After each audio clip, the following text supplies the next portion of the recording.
Surviving hot land conditions requires special skills and knowledge. This program will acquaint you with survival techniques for the hot land environment. 1/5 of the Earth's landmass is desert terrain. There are more than 80 named deserts on Earth, but we must not confine our perceptions of hot land environments only to desert terrain. Deserts are defined as those areas which receive less than 10 inches of rainfall per year. Deserts generally fall into one of 3 categories: sand, rock, or salt. A desert may be a combination of any or all of these. But a hot land area does not necessarily mean a desert area. A hot land environment can exist wherever there is excessively high temperature with little or no water available.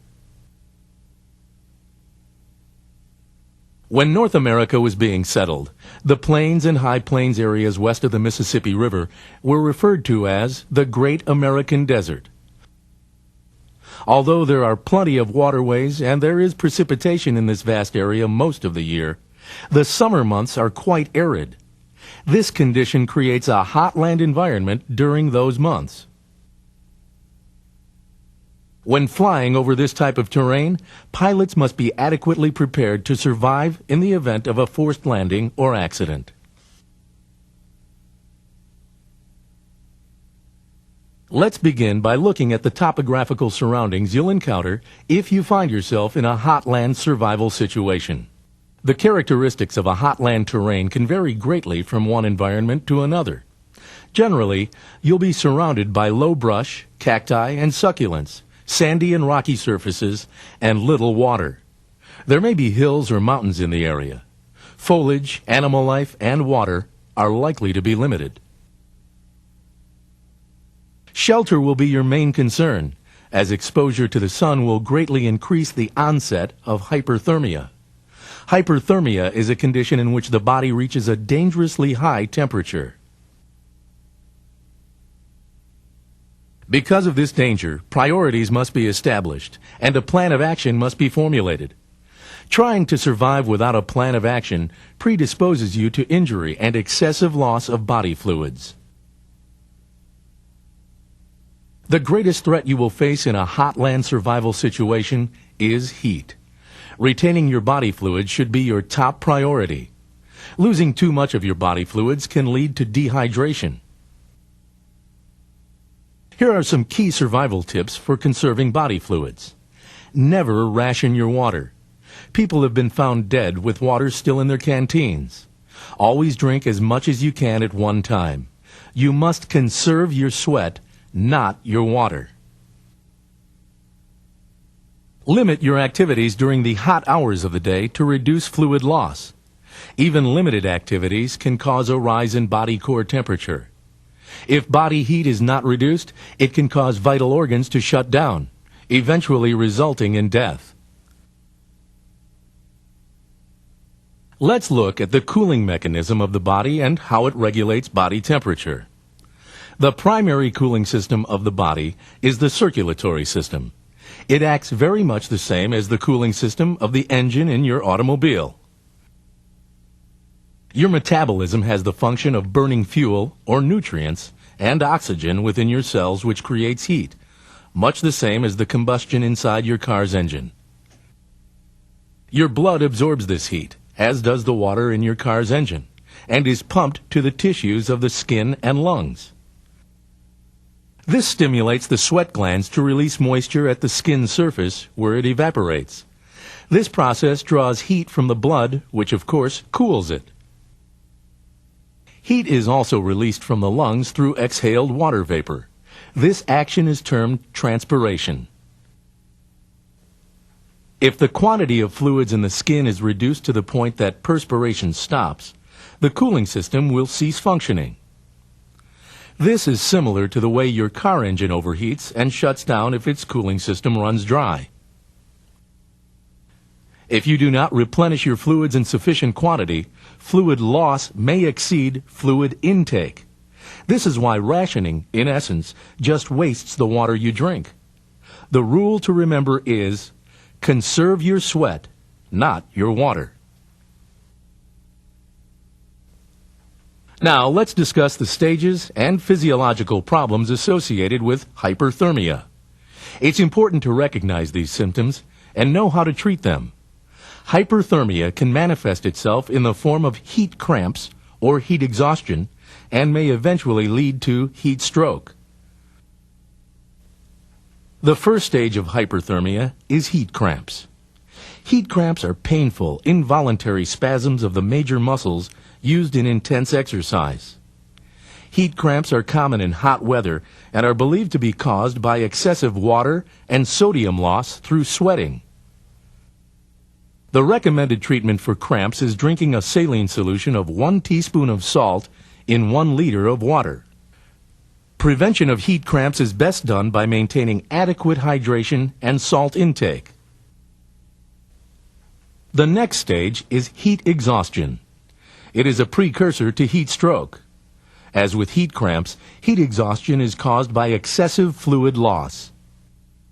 Heat exhaustion is characterized by profuse sweating, elevated temperature, fatigue, hyperventilation, dizziness, nausea, and vomiting. Your mental abilities and judgment may also be impaired. Heat exhaustion is easily treated by drinking plenty of fluids. External cooling is helpful too. Ice packs may be safely used. The final stage of hyperthermia is heat stroke. Heat stroke occurs when the body heat loss mechanisms are insufficient to meet environmental demands. Heat stroke is characterized by hot, dry skin, body core temperature greater than 106 degrees Fahrenheit, irritability, confusion, difficulty concentrating, headache, cold chills, and can progress to coma. A common misconception is that sweating always ceases when one is suffering heat stroke. Although this usually occurs, profuse sweating may be experienced, as with heat exhaustion. Therefore, it is imperative that the body core temperature be reduced to 102 degrees Fahrenheit as rapidly as possible. This reduction can be accomplished by placing the victim in a shaded area, applying ice packs or wet cloths, and exposing the victim to breezes or fanning to accelerate evaporation. As with any heat stress, rapid fluid replacement is crucial. There are several factors that can influence heat loss or dissipation: physical condition, age, and most importantly, shelter. Physical condition and weight can affect heat tolerance. Overweight people are less heat tolerant than others. It is not apparent whether the excess weight or lack of physical conditioning is the problem. Fat is an insulator, so it decreases heat loss to the environment. Lack of conditioning may cause the overweight person to lack the good circulation necessary for effective cooling. Age is another factor that may influence heat loss. Elderly people and children are at a higher risk when exposed to excessive heat. A possible cause for a lower heat tolerance in older people is the reduction in sweat production. Heat intolerance in children may be due to several factors: their greater surface area to mass ratio, reduced sweat production, and higher metabolic rates. In a survival situation, think about physical condition and weight, elderly people and children if aboard the aircraft. Another very important factor in preventing heat stress is shelter. Your first source of shelter is clothing. In a hot land environment, remove garments that impair heat loss from your body. Wear enough clothing to protect yourself from the harmful rays of the sun. When dressing for a hot land environment, use the following guidelines. Keep clothing baggy and layered. This helps to insulate you from the hot environment. Wear light-colored clothing. It reflects direct sunlight away from the body. Keep all areas of the body covered and protected, especially the head and the back of the neck. Keep clothing on. Never pull clothing completely off to cool yourself. Remove layers or make clothing more baggy as needed. Sheltering yourself from the elements should be a top priority. It is critical in any survival situation that you protect yourself from environmental extremes. Exposure is the main cause of death in a survival situation. Even if you or others are injured, it is critical that you find immediate protection from the extremes of the environment. Shelter in the desert or any open area will be limited. Your best protection may be provided by the aircraft. It is also important that you stay within the vicinity of the aircraft, as search and rescue personnel will be looking for an aircraft, not an individual. If the aircraft is not suitable, trees and brush can provide shade from the sun. Temperature extremes can be experienced in the desert or plains environments. Daytime temperatures can exceed 100 degrees Fahrenheit, while nighttime temperatures can dip into the lower 30s. This can cause you to go from heat exposure to cold exposure in the same day. For this reason, you must be prepared to protect yourself from both extremes. Reflective shelters, such as a space blanket, are ideal in a hot land environment. A space blanket is made of a flexible material that will help you retain body heat, or if reversed, reflect heat, and it can also be used as a signaling device. Rock overhangs or caves also serve as good protection. Such shelter can protect you from the harmful rays of the sun, as well as the high, dry winds that are common in open spaces. By raising your body 8 to 10 inches off the ground, you create a dead airspace which can reduce the temperature by 20 degrees. You can achieve this same effect by digging a depression a foot or more deep in the ground. Any effort you make to reduce the temperature to which you are being exposed can aid you in keeping your body's core temperature close to normal. However, never establish a survival site in a dry creek bed, arroyo, or riverbed, as torrential rains can occur suddenly. Rain runoff can cause flash flooding, leaving you with no escape route. Try to locate an area on high ground. This will generally be cooler, safer, and make your campsite more visible. This can aid searchers both from the air and from the ground. Locating water is another top priority and may prove to be a life-saving endeavor. With limited or no activity, and with the temperature at 120 degrees or more, you may survive for only 2 or 3 days without water. You can carry small foil packets of water in your personal survival kit. This can help sustain you until you are able to find water. Although water will be scarce, it can be found by using various methods. Finding surface water can be difficult, but if you look in rock depressions, you may find water that has pooled. This may be brackish, but may be your only source. Morning dew in grassy areas may also provide sufficient water. It can be collected by tying absorbent cloth around your ankles and walking through the moisture-laden foliage. The water absorbed by the cloth can then be wrung out and consumed.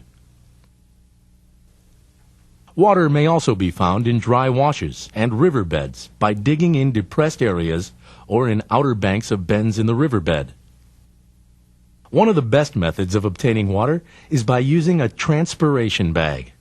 A transpiration bag can be constructed by placing a large plastic bag, such as a lawn or leaf bag, over the branch of a tree or bush.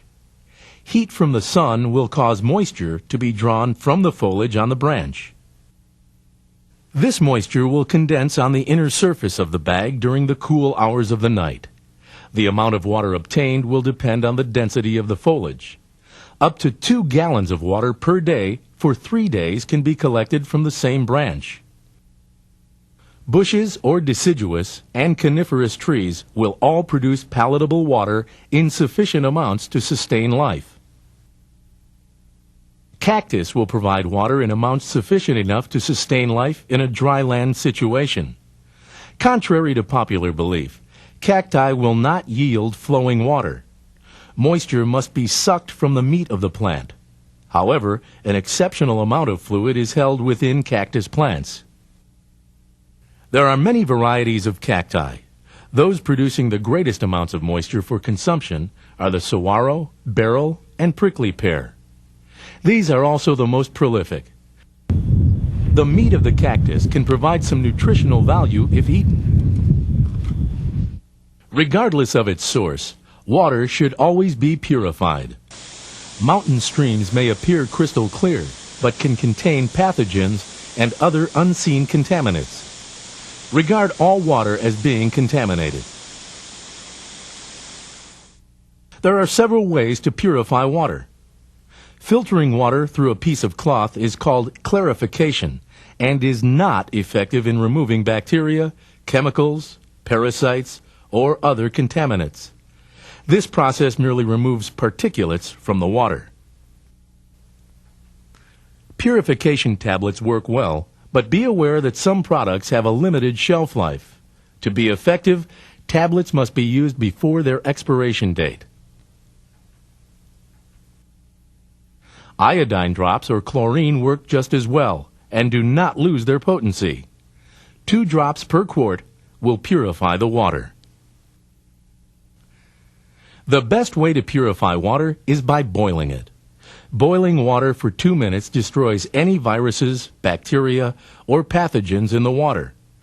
Pouring water back and forth between 2 clean containers restores its palatability. Charcoal filtration with a filter pump is another effective method of purifying water. There are several quality filter pumps on the market. Just remember, the pump's size should be compatible with the size of your survival kit. It's imperative that you keep your body hydrated in a hot land survival situation.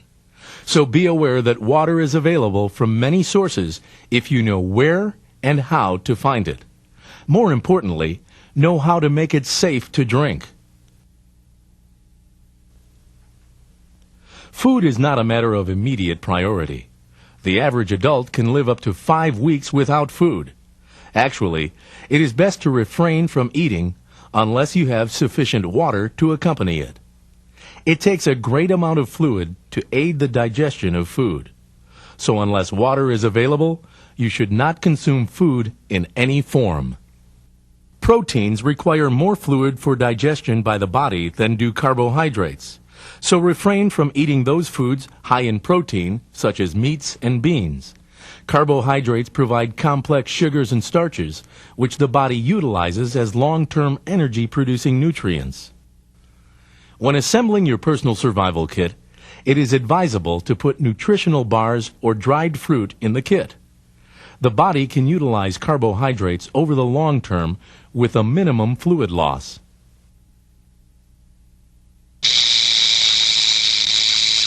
Encountering venomous animals such as snakes, scorpions, or spiders in desert or hotland environments is another matter of concern. Keep in mind, however, that they probably want to avoid you as much as you want to avoid them. Most encounters that result in bites or stings are the result of carelessness on the part of humans. Animals bite or sting humans as a matter of defense. They are generally not aggressive. One of the greatest concerns in hot, dry regions is the rattlesnake. There are 72 varieties of rattlesnakes in the world. Rattlers that you might encounter in the United States are the western diamondback, prairie, Mojave, and Sonoran sidewinder, and banded rock varieties. The snake remains inactive during the day and hangs out in cool, shaded areas, usually under rocks, logs, or brush, and they hunt by night. Since they are cold-blooded animals, their body temperature is regulated by their environment. At night, as the air cools, they expose themselves to the warm ground to raise their body temperature. You should use extreme caution when looking under or picking up rocks or logs. If you are bitten by a rattlesnake, try to remain as calm as possible. Deaths resulting from a rattlesnake bite are rare. Rattlesnakes inject a hemotoxin when they bite. Even though there isn't enough venom to kill a healthy adult, the bite may cause you to feel very ill. Additionally, the venom has a necrotizing effect that will break down or liquefy all tissue it comes in contact with. This will cause the bite area to swell and eventually cause an open wound that is very prone to infection. Placing a constricting bandage between the bite area and the heart will generally slow the spread of venom. Ice packs tend to concentrate the venom at the bite area. The use of snakebite kits is discouraged, as the potential for infection is greatly increased. Another common snake found in hotland environments is the coral snake. These snakes are brightly colored, usually red, black, and yellow, and are highly poisonous. Their venom delivery system is poor, but contrary to popular belief, coral snakes do not have to chew in order to inflict their venom. They are nocturnal and are rarely seen during the day. As with rattlesnakes, coral snakes generally spend the hot hours of the day under rocks, so always use extreme caution when picking up or moving rocks. Spiders, especially tarantulas, seem to create a sense of fear in people. Most stories of tarantula bites are either myth or greatly inflated. The tarantula is not an aggressive spider. Quite the contrary, tarantulas are docile. Their bites are not considered harmful to humans. Scorpions are found mostly in the desert. Careful inspection of clothing, footwear, and bedding should prevent a sting. The sting itself will bring about no complications and should be treated like a wasp or bee sting. Aggravating any animal will usually result in its defending itself. Give all venomous animals respectful distance. Survival in the desert, although extremely stressful, can be endured if you adapt yourself to your environment. Your chances of survival are greatly improved if you minimize your activities, conserve your energy by working only during the cool hours of the day, and maintain and retain your body fluids. The desert is unforgiving of mistakes, and in many instances, a single mistake may be fatal. All hotland environments are extremely harsh, but they yield a wealth of plant and animal life. This, combined with a comprehensive personal survival kit, can greatly enhance your survival chances. Learning the various life forms, ways of procuring water, and methods of shelter construction should greatly minimize your survival stress. The goal is to come out alive. By learning hotland survival skills, you can increase your chances of being a survivor.